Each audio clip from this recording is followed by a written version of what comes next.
Les poissons et le cormoran. Il n'était point des temps dans tout le voisinage qu'un cormoran n'eût mis à contribution. Vivier et réservoir lui payaient pension. Sa cuisine allait bien, mais lorsque le long âge eut glacé le pauvre animal, la même cuisine alla mal. Tout cormoran se sert de pourvoyeur lui-même. Le nôtre, un peu trop vieux pour voir au fond des eaux, n'ayant ni filet ni réseau, souffrait une disette extrême. Que fit-il ? Le besoin docteur en stratagème lui fournit celui-ci.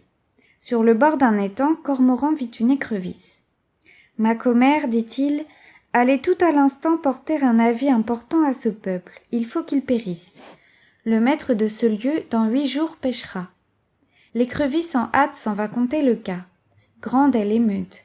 On court, on s'assemble, on députe à l'oiseau. « Seigneur Cormoran, d'où vous vient cet avis? Quel est votre garant? Êtes-vous sûr de cette affaire?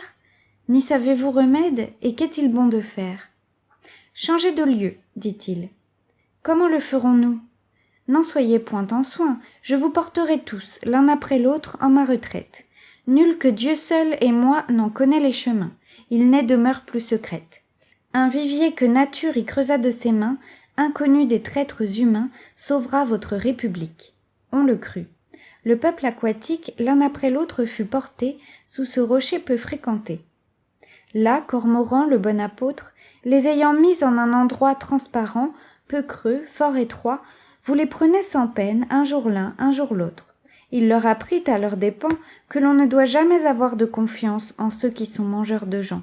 Ils y perdirent peu, puisque l'humaine engeance en aurait aussi bien croqué sa bonne part. Qu'importe qui vous mange, homme ou loup, toute panse me paraît une à cet égard. Un jour plus tôt, un jour plus tard, ce n'est pas grande différence.